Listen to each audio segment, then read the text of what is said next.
Your brand new iPhone deserves the best protection, and the iLune 3-pack screen protector plus 3-pack camera lens protector has you covered.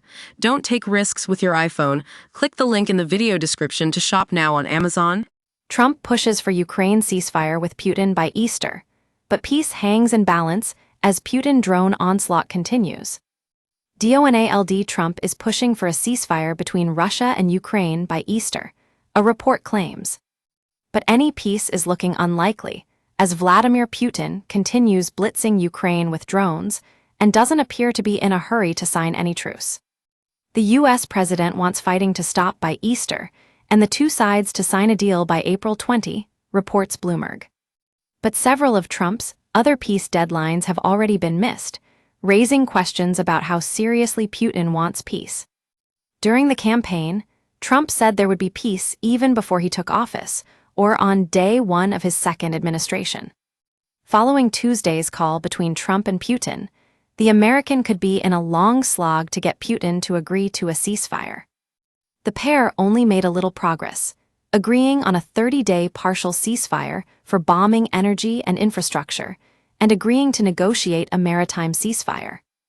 Gloom is now being felt by Western countries over Putin's foot-dragging and reluctance to end 3 years of carnage.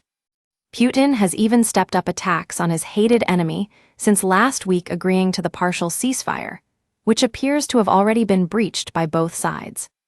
One strike left a woman in her 20s, the sole survivor in her family, after their home was hit by a drone on Saturday. Ukraine and American delegations in Saudi Arabia are meeting on Sunday, but all eyes will be on Russian diplomats meeting the U.S. on Monday. Putin has said he would sign up to a peace deal, but he has retained his red lines that Ukraine must be disarmed and not join NATO. His envoys will demand Ukraine is left virtually defenseless with no Western arms and the freezing of front lines securing his seizure of a fifth of the invaded nation.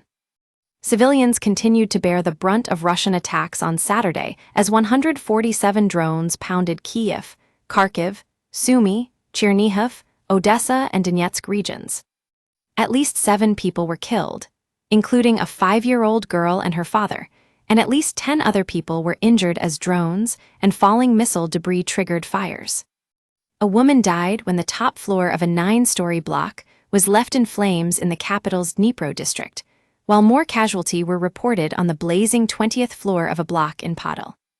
Timur Tikashenko, head of the Kyiv City Military Administration, said the Russians are once again demonstrating their desire for peace. In reality, terrorists are simply launching deadly weapons at residential buildings. President Volodymyr Zelensky said yesterday, these attacks are a daily reality. This week alone, over 1,580 guided aerial bombs, nearly 1,100 strike drones, and 15 missiles of various types were used against our people. Trump's Middle East envoy and key peace negotiator has blasted Sir Keir Starmer's Ukraine peacekeeping plan as Churchill-like posing. Britain and France are leading the way on a plan to prevent Russia from invading again following any deal. They are proposing to send a 10,000-strong contingent of troops to Ukraine to prevent Vlad from invading again. Steve Witkoff, 68, has also praised the sick tyrant Putin as super smart in a blow to Ukraine. The envoy bashed Britain and France's plan to send peacekeepers to Ukraine to prevent another Russian invasion if a ceasefire is agreed.